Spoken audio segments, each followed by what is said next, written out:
Assalamualaikum warahmatullahi wabarakatuh. Ya, alhamdulillah wa syukurillah, la haula wala quwata illa billah.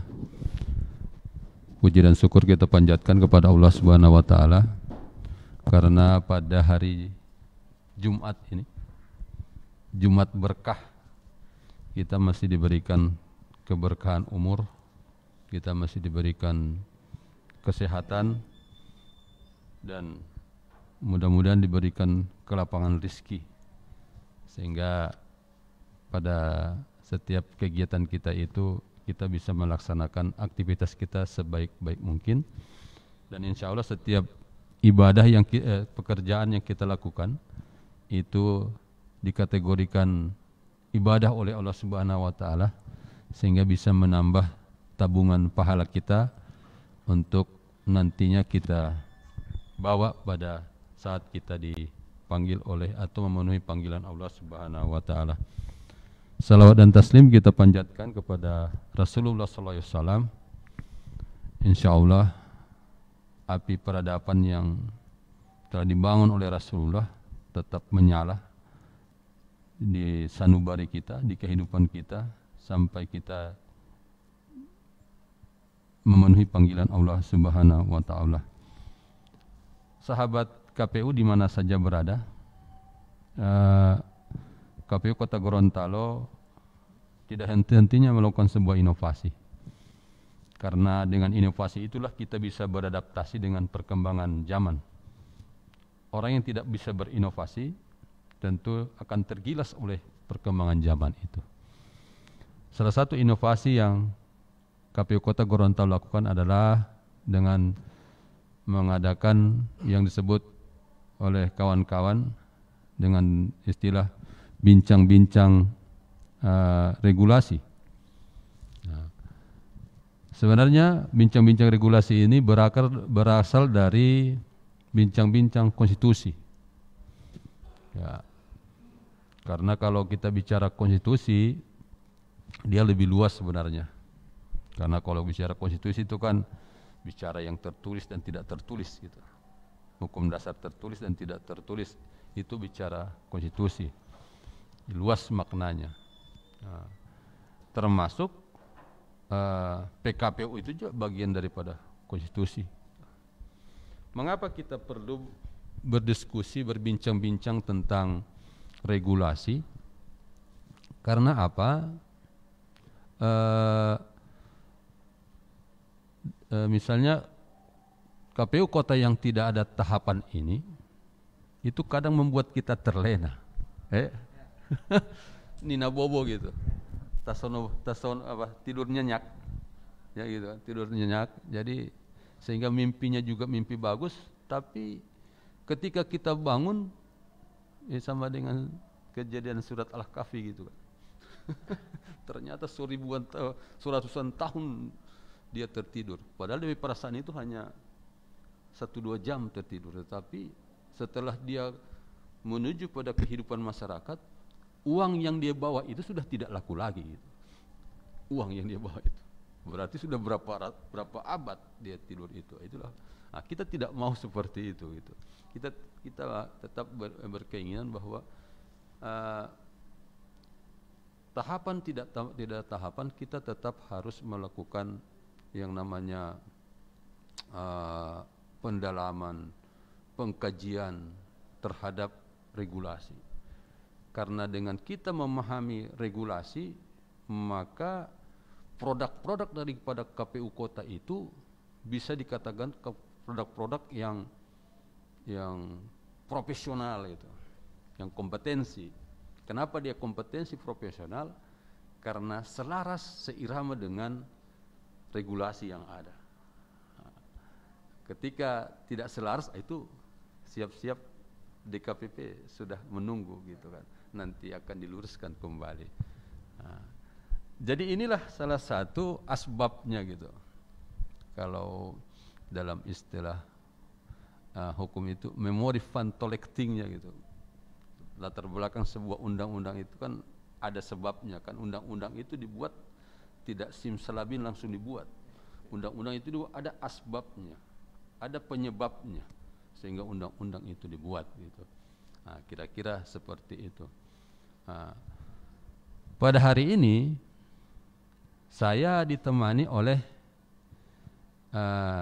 dua orang mahasiswa yang hari ini sedang sebenarnya bertiga ya. Iya. Ya, nah ini yang lain mungkin masih di perjalanan, mungkin di tempat-tempat tertentu. Jalan di Gorontalo mungkin sudah seperti di Jakarta. Macet. Iya. Jadi saya ditemani oleh dua orang mahasiswa yang sementara ini lagi PKL ya. PKL itu istilahnya praktek kerja lapangan. Nah, ya. Ya, praktek kerja lapangan artinya apa? Ini adik-adik mahasiswa ini ilmu yang selama ini didapatkan di kampus dicoba dipraktekkan di dalam tataran empiris gitu. Tataran aktual dicoba dipraktekkan. Nah, supaya apa? Istilahnya itu dulu itu ada link and match. Ada keterkaitan antara ilmu dengan kebutuhan masyarakat. Nah, jadi apa namanya, sehingga ilmunya itu tidak menjadi menara gading begitu, tinggi menjulang gitu, tapi dia tidak mempunyai manfaat di dalam masyarakat. Nah, jadi adik-adik mahasiswa ini sementara PKL di KPU Kota Gorontalo. Sudah berapa lama PKL ini? Ya, di adik Rizky. Sudah mau hampir 3 bulan. Hampir 3 bulan. Rencananya berapa bulan? 3 bulan. 3 bulan ya. Oh iya. Ya sudah 3 bulan jadi di PKL di sini. Nah, yang di samping kanan saya dipanggil dengan panggilan Ramdan ya. Ramdan. Coba dikasih ya dekat ya. Ya. Nama lengkapnya coba. Nama lengkap Muhammad Manuar, Pak. Oh, panggilannya Ramdan. Iya. Tapi jauh sekali. Nah, kalau yang temannya Rizky ya, Rizky. Kalau saya nama lengkap Muhammad Rizkinto, biasa dipanggil Rizky. Muhammad Rizkinto. Oh, masih ada. Masih tak konek sedikit. Iya. Tadi Muhammad Manuar, Pak dipanggil Ramdan. Ya, apa-apalah. Ya, yang penting masih sehat-sehat. Alhamdulillah. Karena biasa nama itu juga kadang-kadang orang bilang, oh namanya terlalu berat sehingga sakit-sakit gitu. Oke. Sebagaimana yang kita cerita-cerita kemarin gitu ya, bahwa kita coba mendalami apa yang dimaksud dengan kedaulatan rakyat gitu. Kedaulatan rakyat, coba misalnya Adik Ramdan bisa melihat di Undang-Undang Dasar 45 pasal 1 ayat 2 ya, pasal 2. Pasal 1 ayat 2. Ya, 2 iya. Coba dibaca sedikit di situ. Ya.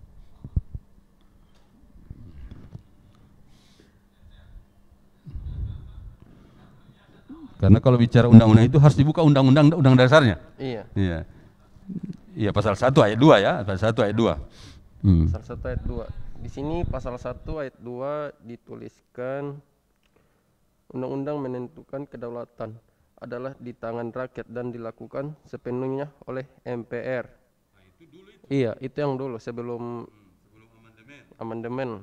Dan setelah amandemen pasal 1 ayat 2 Undang-Undang 1945 dari hasil amandemen sebagai berikut.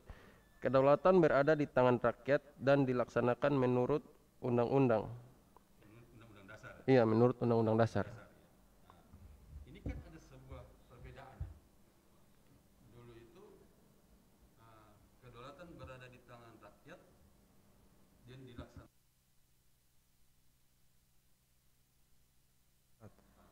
Setelah amandemen Undang-Undang Dasar 45, ternyata di sini ada perbedaan yang sangat fundamental tadi.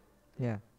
Karena dilaksanakan oleh MPR, kemudian di sini dilaksanakan menurut Undang-Undang Dasar. Siapa yang kira-kira membedakan ini. Bagaimana konsepsi, bagaimana itu kedaulatan kedaulatan di tangan rakyat dilaksanakan oleh MPR, kemudian pada satu sisi yang amandemen ini kedaulatan berada di tangan rakyat dilaksanakan menurut undang-undang dasar. Gitu. Bagaimana kira-kira sebagai mahasiswa hukum tata negara? Ya. Jadi ini adik Ramdan dengan Rizky ini adalah mahasiswa Fakultas Hukum jurusan Hukum Tata Negara. Ya. Jadi kalau hukum tata negara itu kalau bangun pagi ditanya isi Undang-Undang Dasar 45, tanya pasal berapa, ayat berapa, langsung baca itu. Karena dorang itu ke kamar mandi pun bawa Undang-Undang Dasar. Kira-kira begitu. Boleh sedikit kira-kira bagaimana pemahaman adik Ramdan atau adik Rizky terhadap dua perbedaan ini gitu. Ya, saling melengkapi lah. Santai-santai saja. Kita hanya bincang-bincang. Ya, boleh Ya. adik Rizky mungkin. Ya. Jadi terima kasih. Jadi mungkin kalau saya melihat kenapa tadinya Undang-Undang Dasar 1945 pasal 1 ayat 2 itu kan tadinya yang pertama, yang sebelumnya itu kan kedaulatan berada di tangan rakyat dan dilaksanakan oleh MPR. Kemudian di amandemen menjadi kedaulatan rakyat berada di tangan rakyat dan dilaksanakan sesuai dengan Undang-Undang Dasar. Kalau saya melihatnya mungkin kenapa demikian, karena di dalam Undang-Undang Dasar itu maksudnya di dalam pasal 1 ayat 1 itu di sini berbunyi bahwa negara Indonesia ialah negara kesatuan yang berbentuk republik. Jadi dengan jelas disebutkan dalam Undang-Undang 1945 itu bahwa Indonesia berbentuk negara kesatuan dan bentuk pemerintahnya republik. Sedangkan dalam pasal 1 ayat 2 itu kedaulatan berada di tangan rakyat dan dilaksanakan menurut Undang-Undang Dasar. Nah, di sini kembali lagi bahwa bentuk ataupun sistem pemerintahan di Indonesia itu merupakan sistem yang berbentuk pemerintahnya republik. Jadi maksudnya begini Pak, dasarnya apa? Hukum di Indonesia ini kan Pancasila. Kemudian berangkat dari Pancasila ini kan, iya, iya. Jadi segala ketentuan ataupun segala ketentuan yang ada di dalam Republik Indonesia itu berdasarkan sesuai aturan ataupun itu Pancasila itu Pak. Istilahnya itu kan kalau kita menggunakan teorinya Ankelsen Ya. Ankelsen atau Matnawiaski itu kan itu dengan Guri. Dalam seperti itu kan ada Stupenbau teori. Stupenbau teori bahwa peraturan yang lebih tinggi itu, peraturan yang lebih rendah itu gitu, harus sesuai dengan peraturan yang di atas. Iya. Tidak boleh bertentangan. Iya. Maka itu dalam disebutkan hierarki peraturan perundang-undangan, ada hierarki tata urutan peraturan perundang-undangan. Ya. Di mana Pancasila itu menjadi staf fundamental, Non. Ya. menjadi sumbernya, kalau istilah itu sumber segala hukum, Ya. itu adalah Pancasila. Ya. Di dalam sila keempat pun itu disebut dengan kerakyatan Yang dipimpin oleh hikmat kebijaksanaan kebijaksanaan dan permusyawaratan perwakilan. perwakilan. Sebenarnya kalau kita bicara kedaulatan itu tidak bisa dipisahkan dari situ, Ya. ya, karena di situ kan kerakyatan yang dipimpin oleh hikmat kebijaksanaan dan permusyawaratan perwakilan. Jadi inilah yang menjadi inspirasi sehingga lahirnya pasal 1 ayat 2. 2 tadi. Iya. Jadi kedaulatan berada di tangan rakyat dan dilaksanakan kedaulatan berada di tangan rakyat dan dilaksanakan menurut undang-undang, menurut undang-undang dasar, bukan menurut undang-undang dasar. Ya. Kira-kira menurut Adik Ramdan bisa menambahkan sedikit perbedaan di antara keduanya tadi itu? Ya. Jadi untuk perbedaan dari pasal yang sebelum di amandemen, Iya, iya. seperti yang kita ketahui dari pasal 3 pasal 1 sabar. Pasal 1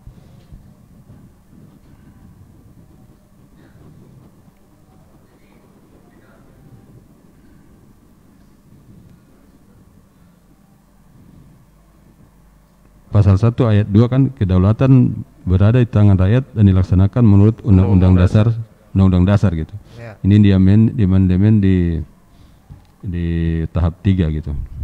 Nah, sementara sebelumnya itu kedaulatan berada di tangan rakyat dan dilaksanakan oleh Majelis Permusyawaratan Rakyat. Kalau di sini saya kira terjadi perbedaan source of power itu, Ya. sumber dari kekuasaan itu, kekuasaan yang ada di lembaga-lembaga negara itu di sini source-nya berbeda. Ya. Kalau di dalam Undang-Undang Dasar 45 sebelum di amandemen, source kekuasaan itu, source of power itu dia bersumber dari MPR. Mengapa bersumber dari MPR? Karena pada waktu itu MPR lah yang memilih presiden dan wakil presiden. Ya. iya. Ya. Kan itu. Ya. MPR yang memilih presiden dan wakil presiden. Ya.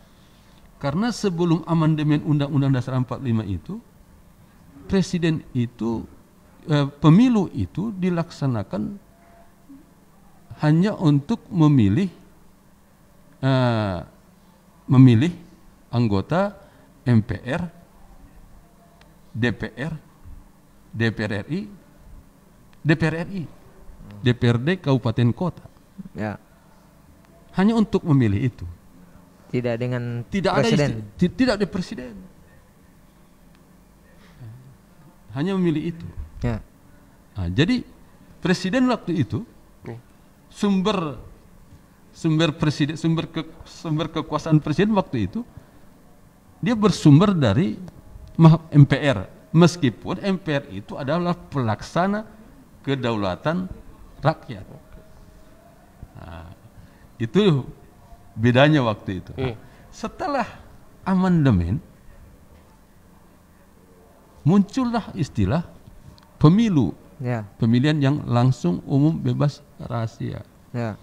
Perwakilan tidak lagi menggunakan istilah perwakilan, tapi indirect, tapi direct, jadi langsung, langsung dipilih oleh masyarakat, oleh rakyat, langsung dipilih oleh rakyat. Ya. Jadi rakyatlah secara langsung memberikan kedaulatan itu, memberikan kekuasaan itu kepada Presiden. yang dipilih. Kan yang dipilih rakyat secara langsung. Nah, bagaimana proses pemilihan itu, bagaimana proses pelaksanaan kedaulatan itu, disitulah disusun, ditetapkan di dalam Undang-Undang Dasar tadi. Ya. Sehingga disebutkan kedaulatan di tangan rakyat dan dilaksanakan sesuai Undang-Undang Dasar. Mengapa harus dibuat dalam bingkai Undang-Undang Dasar? Nah, kita lihat pasal 1 ayat 3 tadi. Di situ. Tadi kan kalau pasal 1 ayat 2, kedaulatan berada di tangan rakyat dan dilaksanakan menurut Undang-Undang Dasar. Iya. Di ayat 3, negara Indonesia adalah negara hukum. Negara hukum. Jadi apa?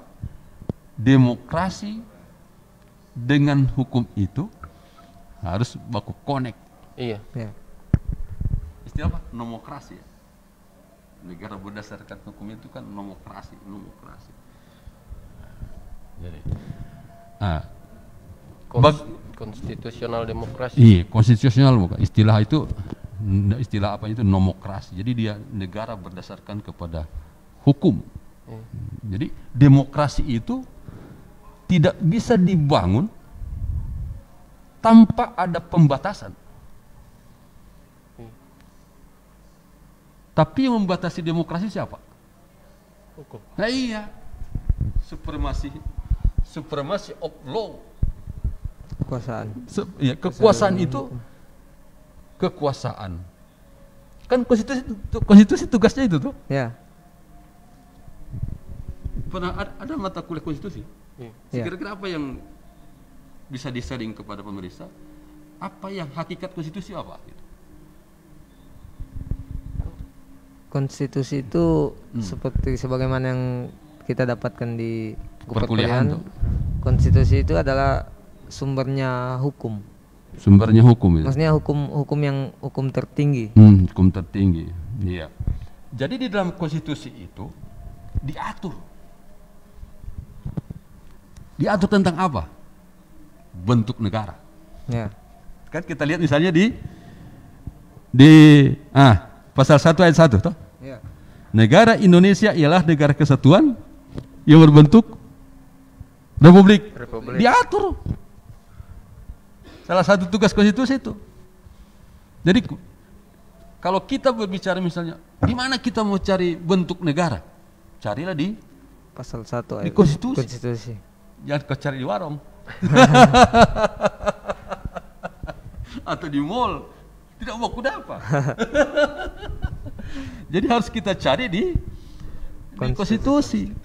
Makanya sebagai mahasiswa hukum atau hukum tata negara, jangan pernah lupa kita bawa undang-undang dasar. Itu Pak JK itu ada 2 perangkat yang selalu dibawa kemana-mana.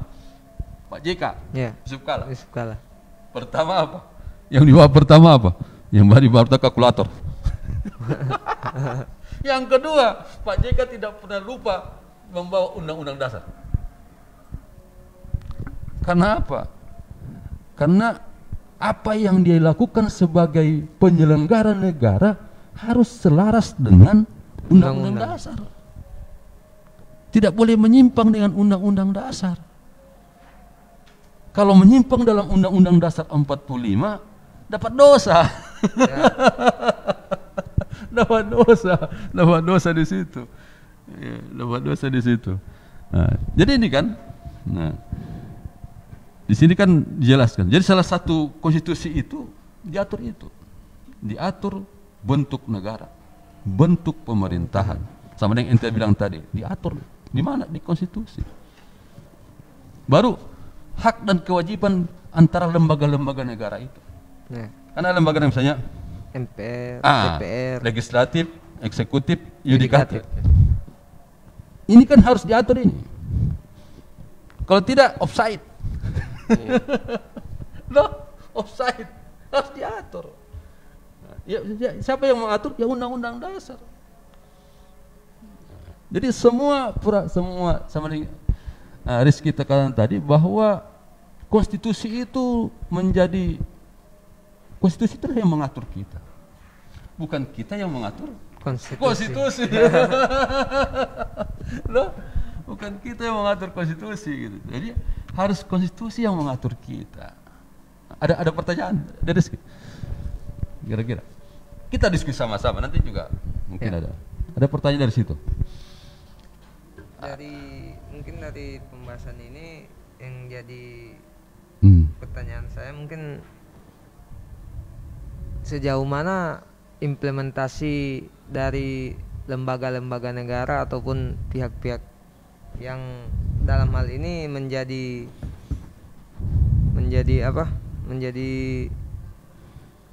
pelaksana dari kedaulatan negara ini ada di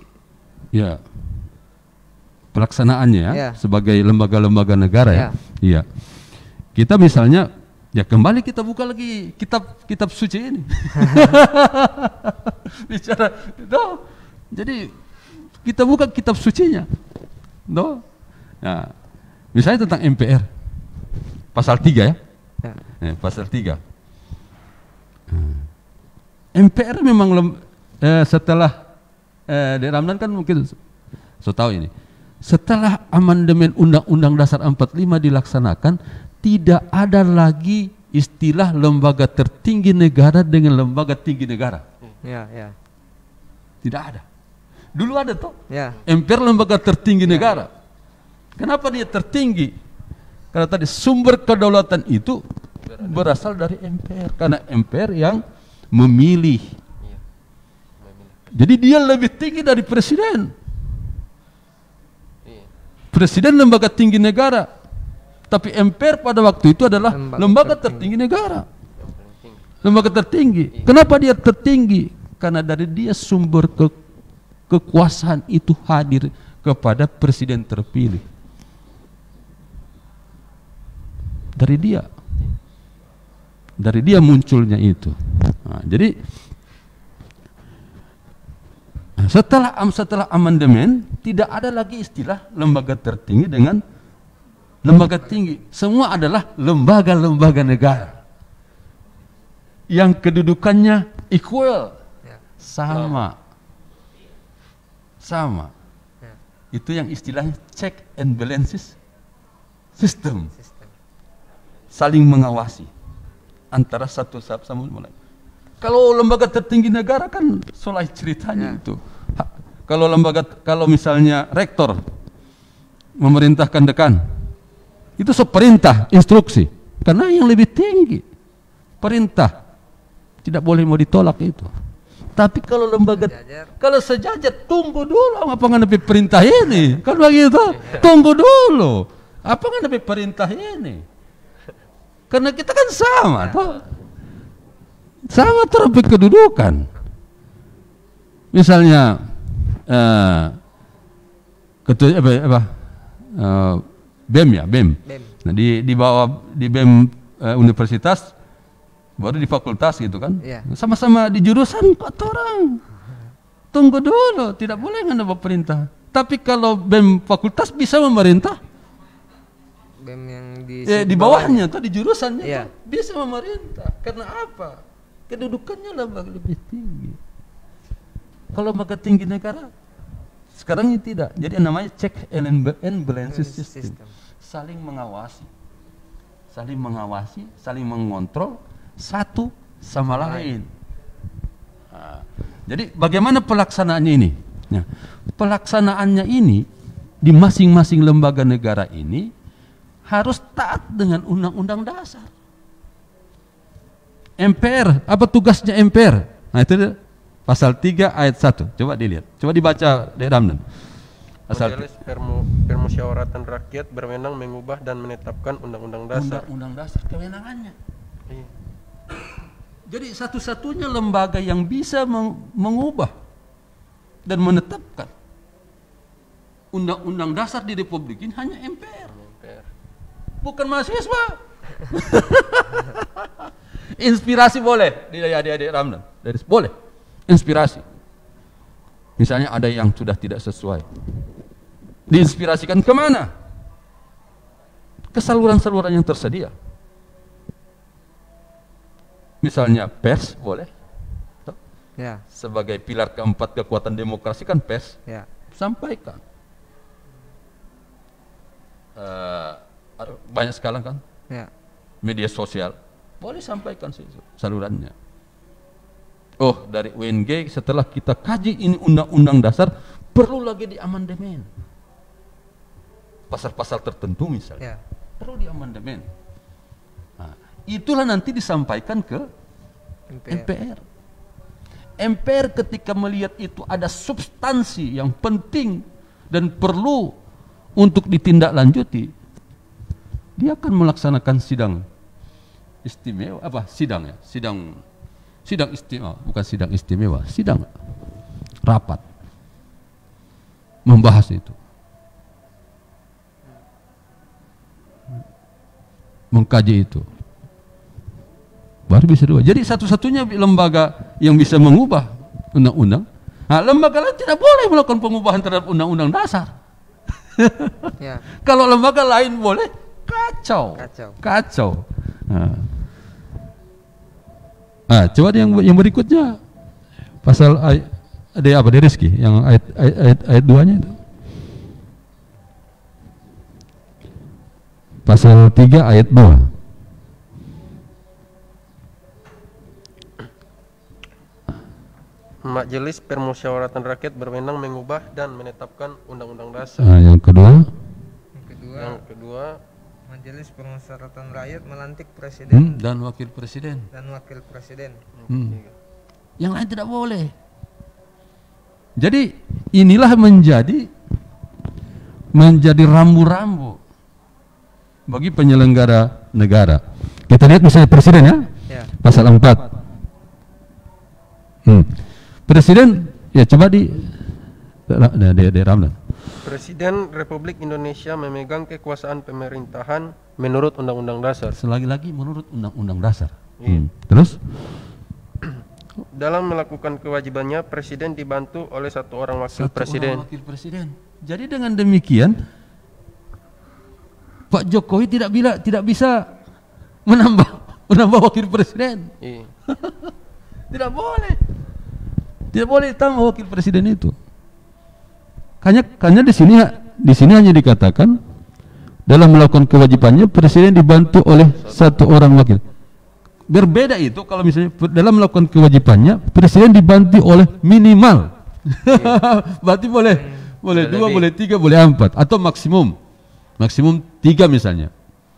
Ini kan hanya dibantu oleh satu orang wakil presiden gitu. Nah, satu orang wakil presiden. Nah, itu tadi tentang kewajibannya tentang presiden, kemudian ada haknya juga itu. Nah, pasal 5-nya coba Rizky. Pasal 5, presiden berhak mengajukan rancangan undang-undang kepada Dewan Perwakilan Rakyat. Berhak mengajukan rancangan undang-undang RUU. Nah, jadi apa yang akan direncanakan oleh pemerintah itu harus ada dasarnya, harus ada dalilnya. Iya. Jadi tidak boleh tiba saat tiba akal. Ya. Tidak boleh tiba saat tiba akal. Misalnya, bangun tidur, terus semua bikin kegiatan apa gitu. Semua bikin apa ya, yang mungkin yang lebih menarik itu. Semua bikin lembaga baru tuh, kira-kira begitu. Ya. Lembaga apa? Lembaga hubungan apa-apa gitu. Tanpa ada undang-undangnya, presiden tidak bisa melakukan itu. Presiden tidak melakukan itu. Jadi setiap kebijakan pemerintah itu, kebijakan presiden itu harus senantiasa berkesesuaian dengan undang-undang dasar ataupun undang-undang tadi. Dan undang-undang pun tidak boleh bertentangan dengan undang-undang dasar. Nah, kalau ada undang-undang bertentangan dengan undang-undang dasar, itu tugas dari Mahkamah Konstitusi. Ya. Mau kasih tre itu. Ya. Jadi itu namanya check and balances itu. Check and balances itu di situ. Jadi setiap kekuasaan lembaga-lembaga negara itu diberikan kekuasaan dan diberikan pembatasan kekuasaan. Dan dia tidak bisa melampaui kekuasaan itu. Kalau dia melampaui kekuasaan, maka yang merasa dilampaui itu bisa mengajukan gugatan ke Mahkamah Konstitusi. Meskipun ini presiden. Jadi wewenangnya itu dibatasi oleh undang-undang dasar. Ya. Saya kira kita rehat dulu sejenak dan kami berharap partisipasi dari teman-teman sekalian pada forum ini. Kita berdiskusi tema kali ini tentang kedaulatan rakyat menurut undang-undang dasar ya. Nah, menurut undang-undang dasar ya kita membahas hakikat dari undang-undang dasar itu sendiri dalam pelaksanaan kehidupan berbangsa dan bernegara. Itu sangat penting kita pelajari, karena di mana kita tidak memahami undang-undang dasar, maka sebagian kita punya kehidupan berbangsa dan bernegara ini akan tidak berkesesuaian dengan undang-undang dasar. menyimpang. gitu, menyimpang sehingga wajib disimpan. Kita akan rehat sejenak setelah yang satu ini. Assalamualaikum warahmatullahi wabarakatuh. Saya Martin Taha, Wali Kota Gorontalo, menghimbau bagi Anda warga Kota Gorontalo yang belum terdaftar sebagai pemilih, mengalami perubahan identitas kependudukan, masuk pemilih usia 17 tahun, atau ada keluarga Anda yang meninggal dunia, silahkan mendaftar, memperbaiki identitas data pemilih, atau melaporkan keluarga yang meninggal dunia agar bisa mengisi formulir yang telah disiapkan oleh KPU Kota Gorontalo, atau bisa mendatangi KPU Kota Gorontalo, Jalipata, Ito Modaftari to KPU Kota Gorontalo. Terima kasih. Wassalamualaikum warahmatullahi wabarakatuh.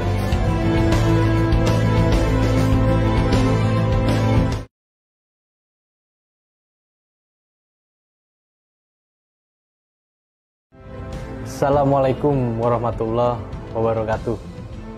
Saya Rian Kono, Wakil Wali Kota Gorontalo, menghimbau bagi Anda warga masyarakat Kota Gorontalo yang belum terdaftar sebagai pemilih atau mengalami perubahan identitas kependudukan atau baru memasuki usia pemilih yaitu 17 tahun, atau ada keluarga Anda yang telah meninggal,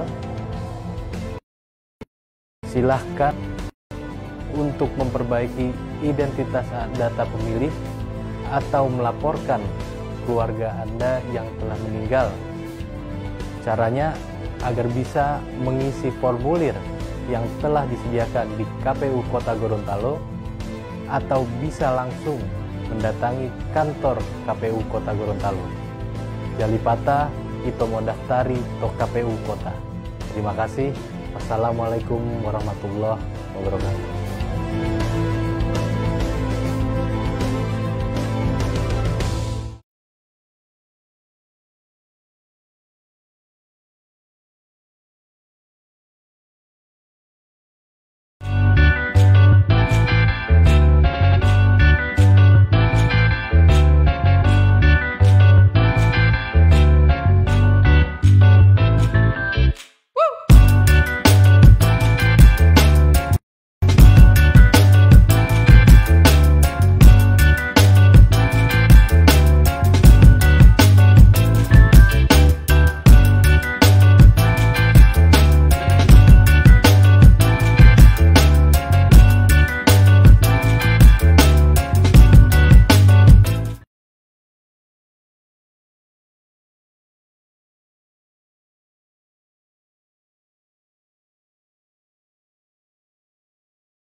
Assalamualaikum warahmatullahi wabarakatuh.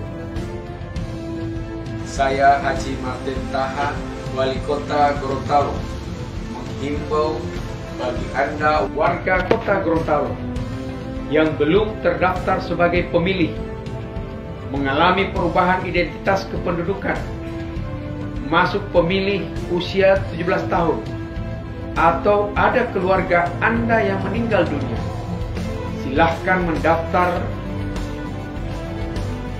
memperbaiki identitas data pemilih, atau melaporkan keluarga yang meninggal dunia agar bisa mengisi formulir yang telah disiapkan oleh KPU Kota Gorontalo, atau bisa mendatangi KPU Kota Gorontalo, Jalipata, Ito Modaftari to KPU Kota Gorontalo. Terima kasih. Wassalamualaikum warahmatullahi wabarakatuh.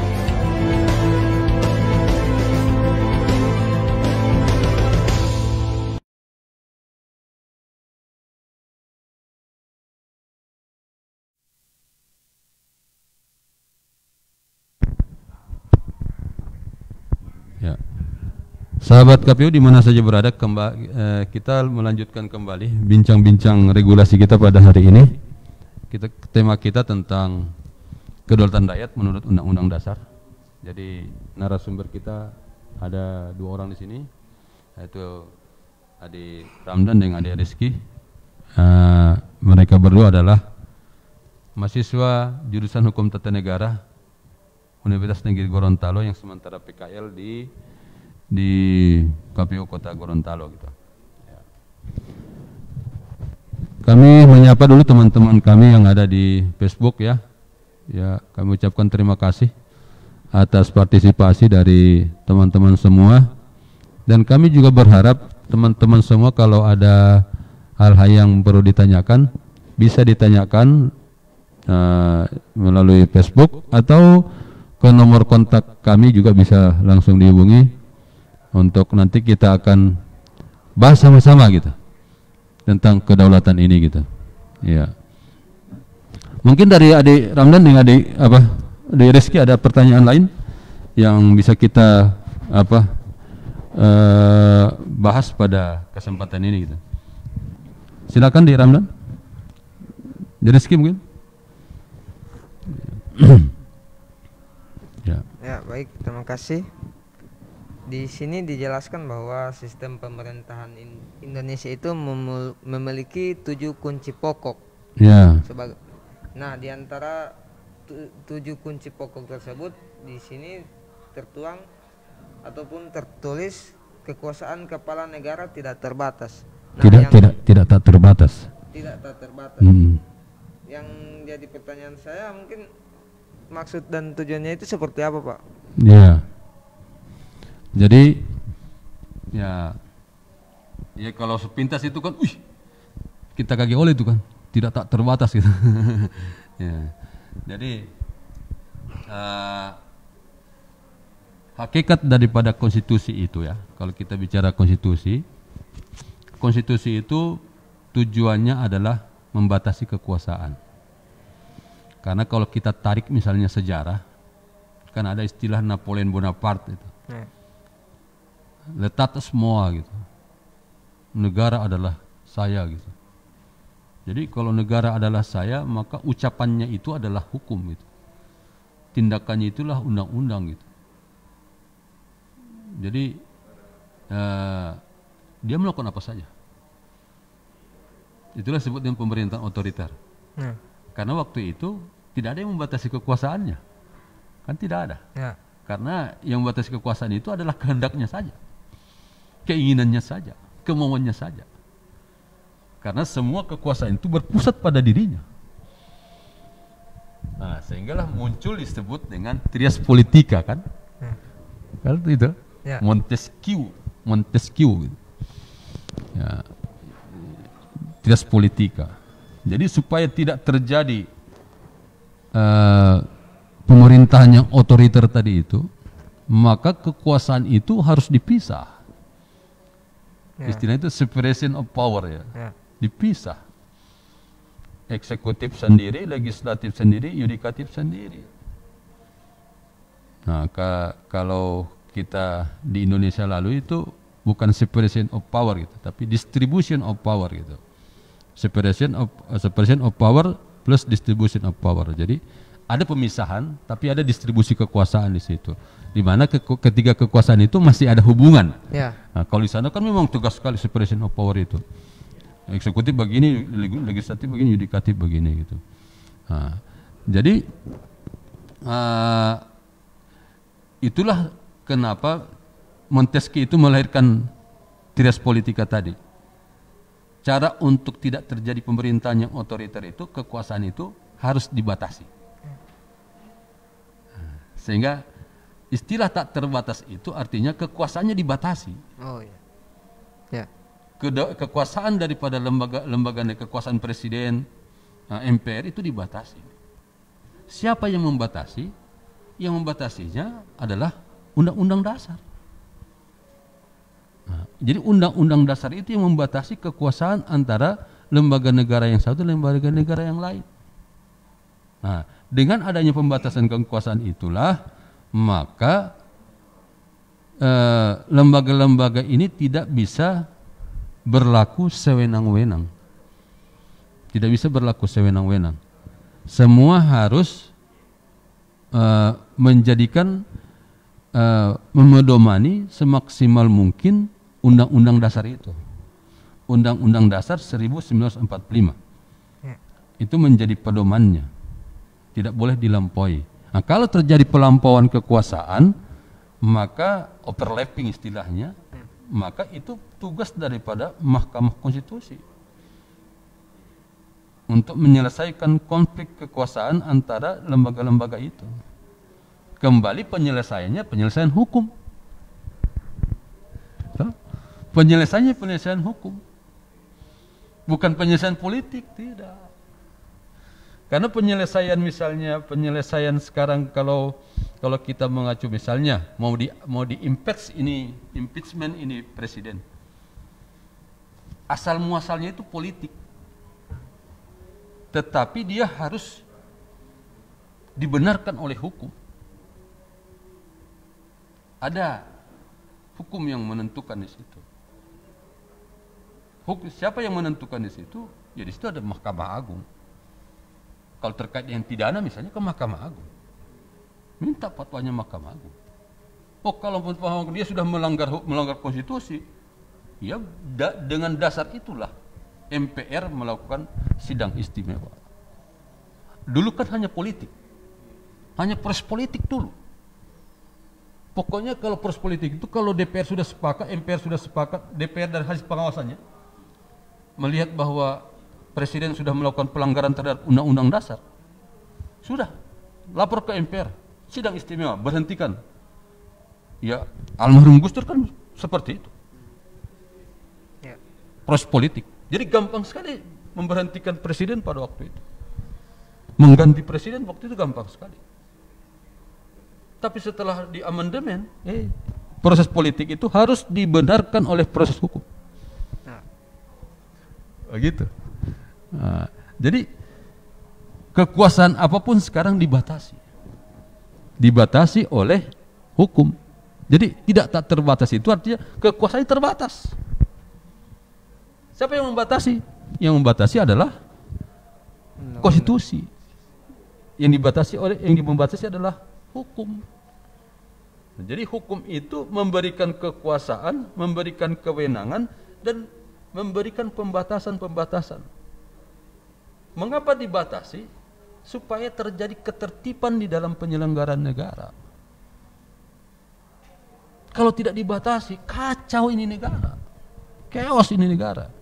Tujuan hukum kan salah satunya adalah menciptakan ketertiban. Ya.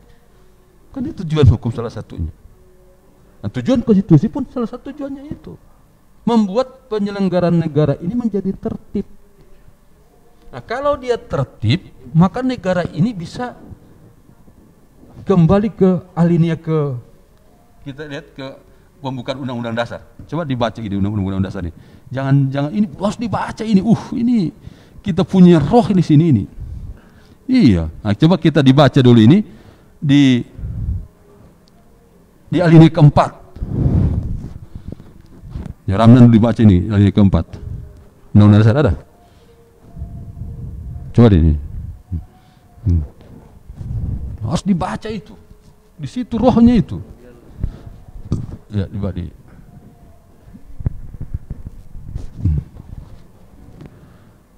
Baca dari Kemudian daripada itu untuk membentuk suatu pemerintah negara Indonesia yang melindungi segenap bangsa Indonesia dan seluruh tumpah darah Indonesia untuk memajukan kesejahteraan umum, mencerdaskan kehidupan bangsa dan ikut melaksanakan ketertiban dunia yang berdasarkan kemerdekaan, perdamaian abadi dan keadilan sosial.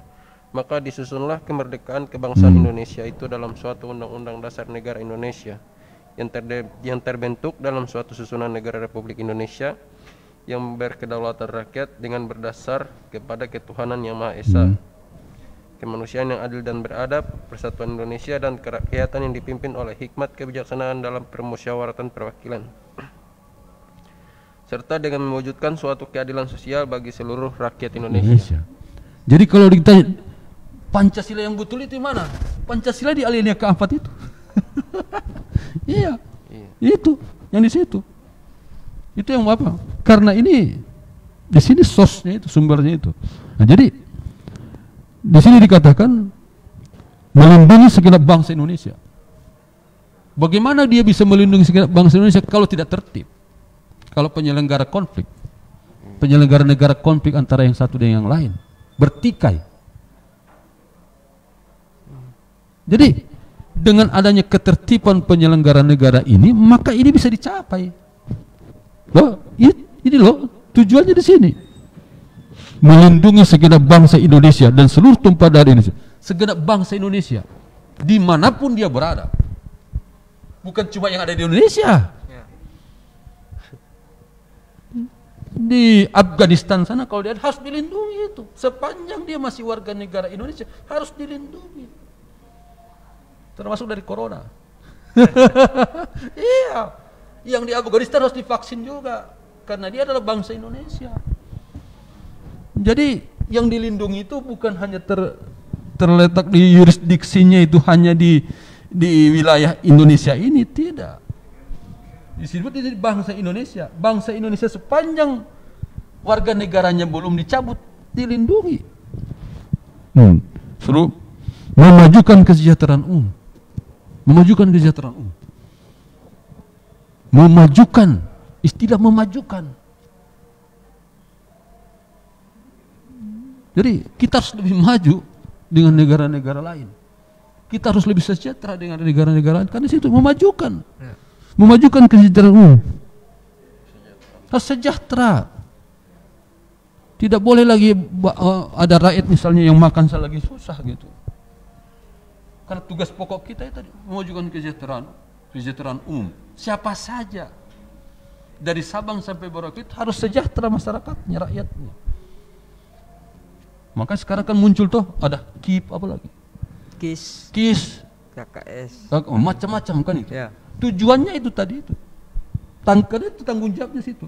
Memajukan kesejahteraan umum. Maka itu ada KIP, KIS macam-macam itu kan.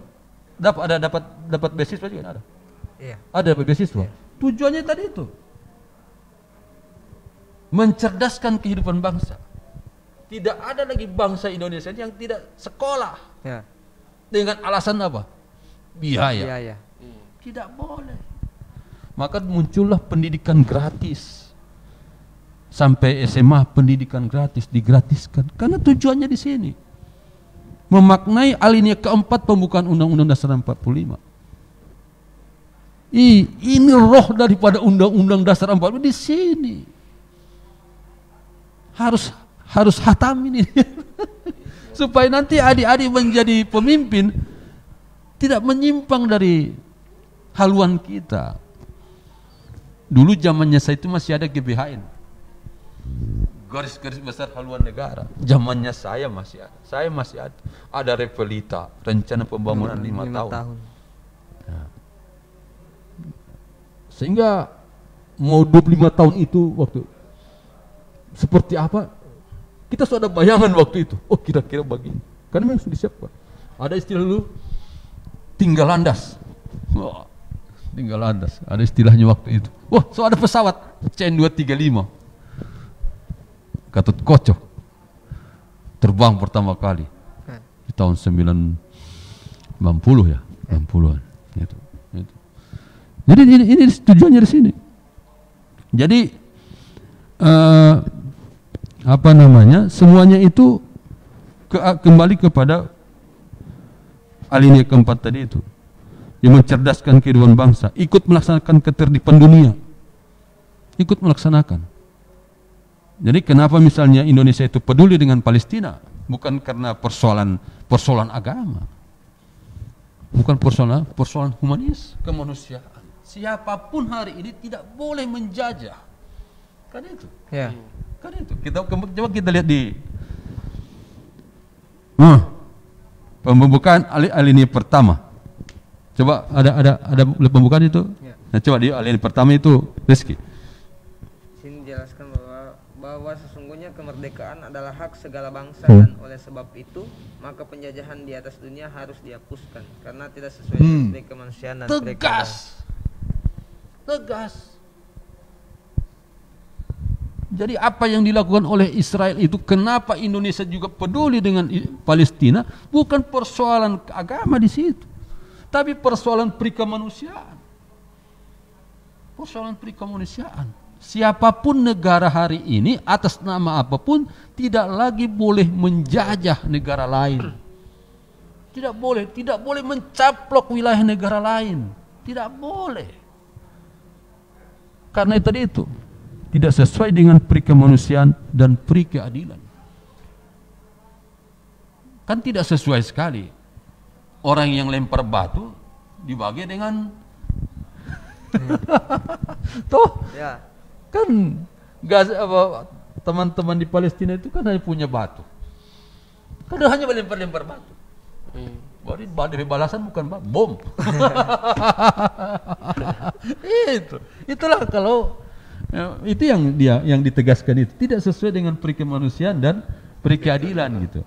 Nah, sehingga dengan kuat sekali di sini dikatakan bahwa tidak boleh ada penjajahan di dunia ini lagi. Tidak boleh atas nama apapun, siapapun. Ya, meskipun kalau kita bicara penjajahan itu sekarang modelnya kan tidak seperti dulu. Ya. Tidak. Kalau dulu kan bawa senjata. Oh, sekarang bawa uang. Ya. Bawa uang toh? Ya. Bawa uang, urus izin tambang apa semua toh? Ya. Oh, dikuasai lah oleh negara-negara lain itu. Akhirnya yang tinggal di kita kan limbahnya. Ya. Kerusakan lingkungan. Ya, adik-adik mahasiswa lebih tahu lah tentang hal itu. Iya. Ada lagi yang lain?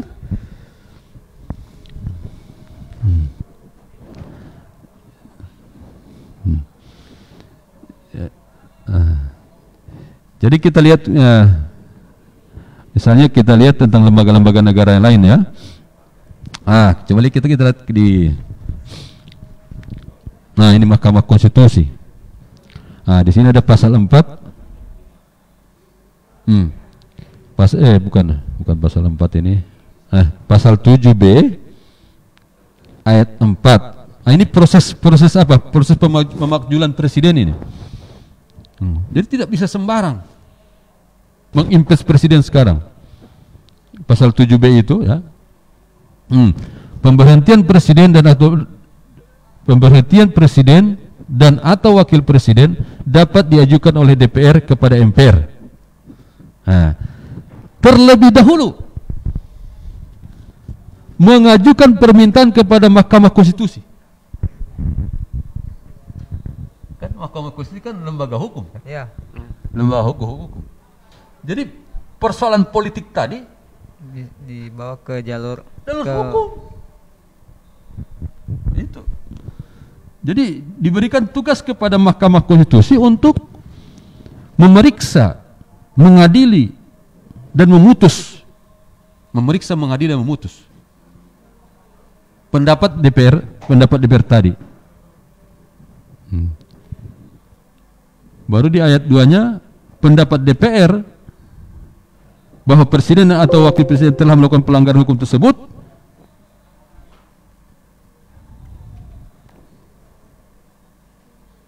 ataupun tidak lagi memenuhi syarat sebagai presiden wakil presiden dalam rangka melaksanakan fungsi pengawasan. Ya, controlling. Baru di situ dikatakan di ayat 3-nya minimal 2/3. Minimal 2/3 dari anggota DPR yang hadir di sidang paripurna. Ya tidak gampang itu memberhentikan presiden itu. Politik dibuktikan oleh hukum baru 2/3 dari yang hadir. Nah, sekarang kan anggota DPR itu 500 lebih. Mungkin sekitar 600-an gitu. Ya. Ini proses-prosesnya ini dia.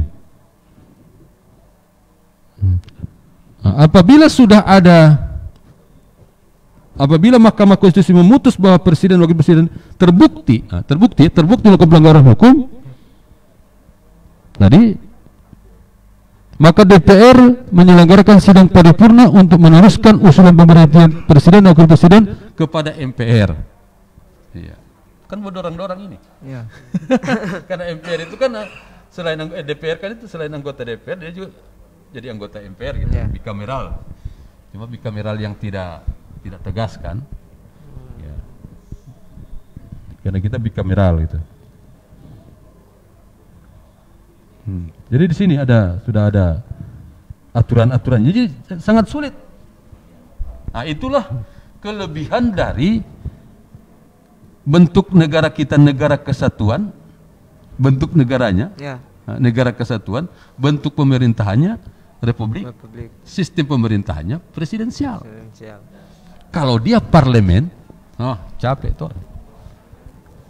Nah, uniknya Indonesia itu pernah merasakan kedua-duanya. Ya. RIS Ya. 49, Ya. UUS 50, Ya. parlemen gitu. Parlemen. Jadi Pancasila itu pernah dimodifikasi menjadi negara kesatuan, Masa parlemen. ya, berbentuk federal. Sistemnya adalah parlemen. Parlemen.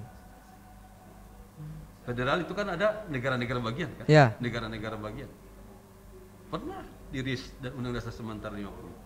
Yang tujuannya itu adalah untuk memecah kita punya wilayah ini kan, karena orang-orang dari luar itu suka sekali baca aja Indonesia. Karena Indonesia itu kan cewek cantik, Pak. Surga, sepotong surga gitu yang diberikan oleh Allah ke bumi ini adalah Indonesia. Ya, saya kan pernahlah ke luar negeri 1 kali gitu ya. Alangkah bersyukurnya saya itu di Indonesia. Sejauh mata memandang kita melihat di situ pemandangan yang menyejukkan, hijau gitu. Hijau di mana? Warna surga itu kan salah satunya hijau. Ya. Di sana sulit sekali melihat pohon-pohonan. Baru kita hanya dua musim. Bagaimana Anda tinggal di Jepang? 4 musim. Bagaimana Anda di sana? Maka saya bersyukur sekali. Dari itu saya cinta sekali Indonesia ini. Karena luar biasa kita punya sumber daya alam di sini. Luar biasa sekali. Anda kalau ke Arab Saudi sana itu, hanya di Madinah ada pohon. Hanya di Madinah ada pohon. Tapi Indonesia di KPU banyak pohon. KPU Kota Gorontalo banyak pohon. Makanya luar biasa Pak kita punya Indonesia ini. Saya bersyukur sekali. Ya ini, jadi Pancasila itu pernah dibuat kreasinya menjadi negara kesatuan tetap. Ya. Iya, UDS itu kan kesatuannya. Baru negara federal. Sistemnya parlemen. Pernah. Akhirnya apa? Akibatnya apa? Ada yang hanya 6 bulan ganti lagi, pemilu lagi. Ya. Sama yang Jepang itu. Belum 1 tahun sepemilu lagi. Kira-kira kalau di Indonesia setiap tahun kita pemilu, apa yang terjadi? Uang negara itu habis untuk pemilu. Kita punya negara ini jumlah penduduknya banyak. 200 juta lebih kita punya penduduk. Tersebar di 15.000 pulau. Karena 6.000 pulau itu ada berapa pulau yang belum berpenghuni gitu. Yang belum punya nama. Makanya kalau kalau suka kasih nama, boleh. Pulau Ramdan, Pulau Rizki, boleh. Pulau Muhammad Manwarpa. Boleh. Karena masih ada pulau ini yang belum dinaik. Daripada orang negara lain semua kasih nama, lebih baik kan kita kasih nama gitu. Jadi setiap tahun pemilu. Nah, kita bersyukur bahwa negara Indonesia itu tidak menganut sistem parlementer. Kita menganut sistem presidensial. Artinya apa? Ada kepastian di situ. Bahwa Pak Jokowi ini akan memerintah sampai 5 tahun ke depan. Nah, salah satu daripada pertumbuhan ekonomi itu bisa terjadi kan kalau ada kepastian. Ya. Kepastian kan.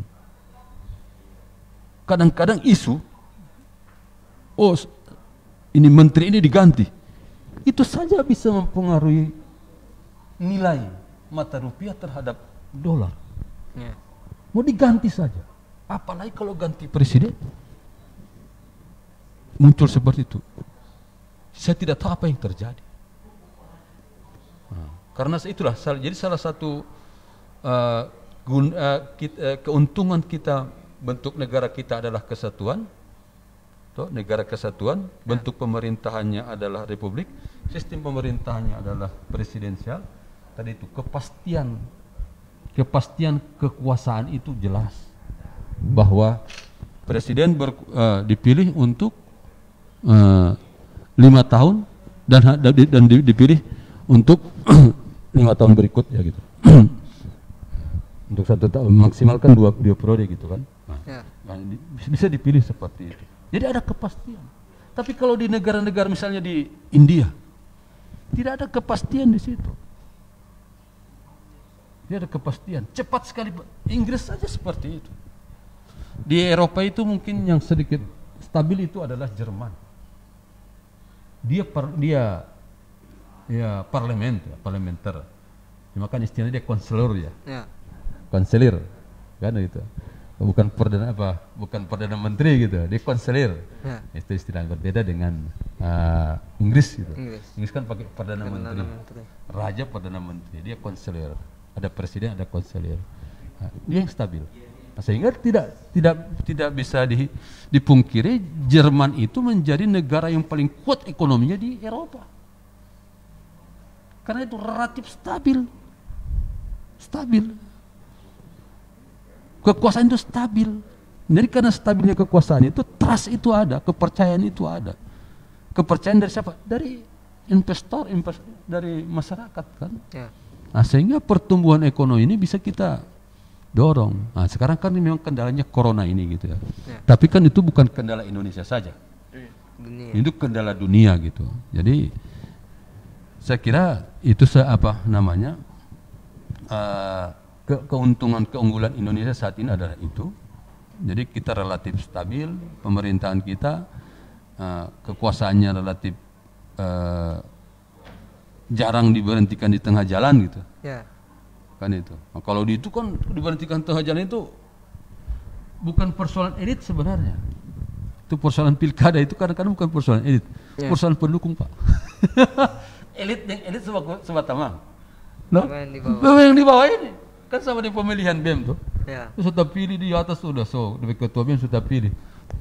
Dari pendukung masih belum move on gitu. Lama sekali move on gitu. Nah, jadi padahal ada deklarasi siap kalah siap menang, tidak ada yang siap kalah Pak. Kalau siap menang ada, tapi kalau siap kalah tidak ada gitu. Nah, jadi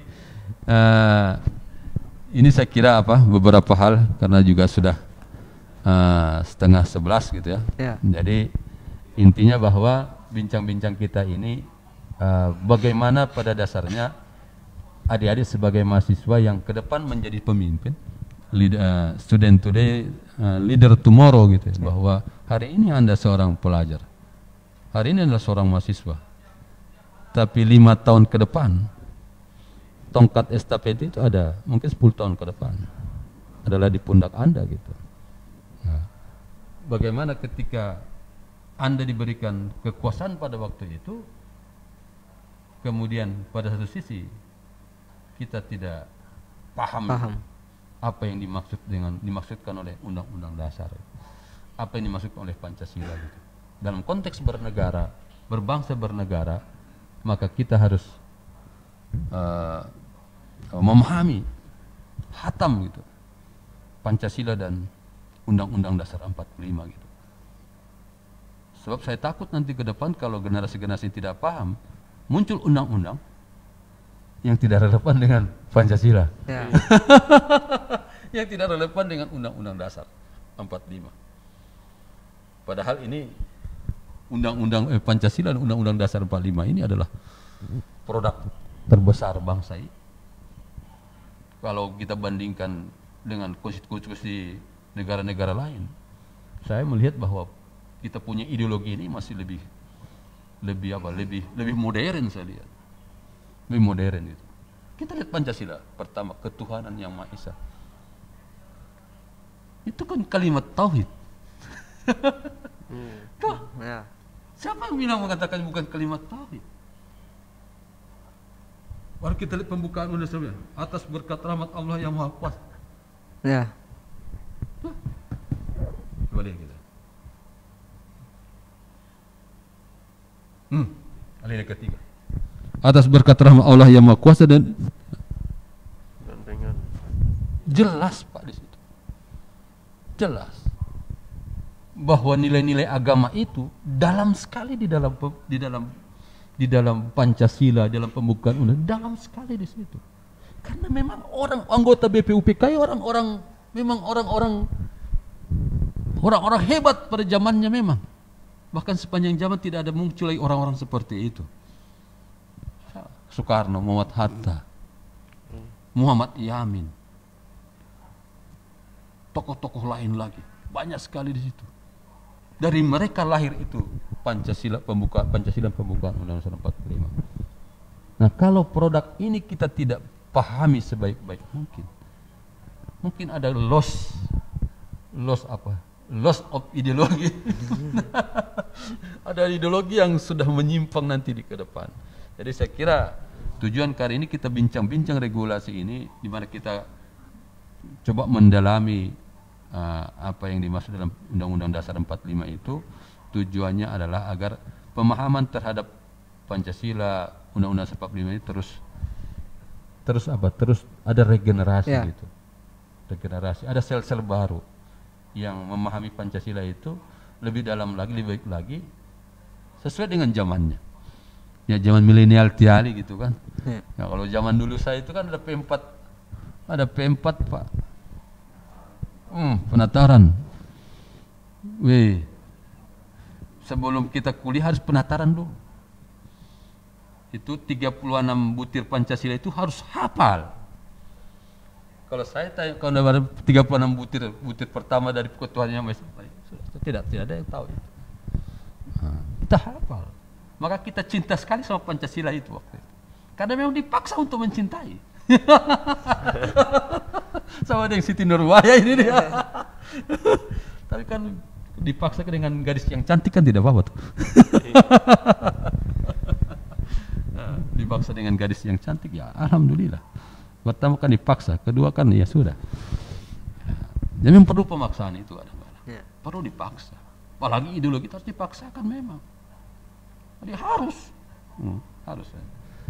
Saya kira itu sahabat KPU di mana saja berada, kami ucapkan terima kasih kepada teman-teman semua yang sudah berpartisipasi pada kesempatan ini. Ya,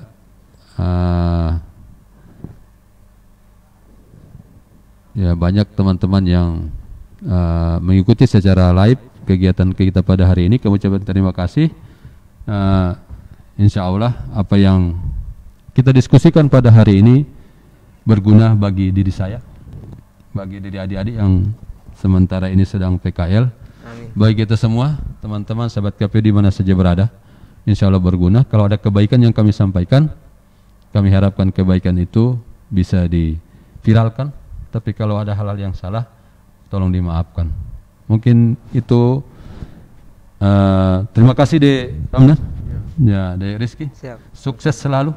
Siap. Ya, sukses, sehat selalu, insya Allah. Amin. Cita-citanya untuk menjadi pemimpin ke depan bisa tercapai. Amin. Dan yang harus siap sekarang. Ya. Jangan boleh sok kuliah lama-lama kemudian yang lain mendapat kesempatan. Makanya harus berjuang, merebut ya. Bukan menunggu bola. Merampas bola istilahnya Pak Gubernur itu, merampas bola. Jadi kita merampas bola meskipun sebenarnya rezeki semua itu sudah ditakdirkan oleh Allah Subhanahu wa taala. Akhir kata, kami ucapkan terima kasih kepada kru Ustadz Majid yang setia, sangat setia karena berkat tangan dinginnya Ustadz Majid kegiatan kali ini boleh terselenggara. ada juga Pak Haji Slamet, kemudian ada Pak Fadil yang terus memantau kegiatan kali ini. Ya, ucapkan terima kasih. Kasu Ica yang menjadi promotor kegiatan kali ini, dan seluruh teman-teman KPU Kota Gorontalo, kami ucapkan terima kasih atas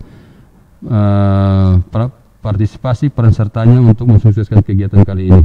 Insya Allah apa yang kita lakukan pada hari ini bernilai ibadah, sehingga menjadi bekal kita ketika kita dipanggil oleh Allah Subhanahu wa taala.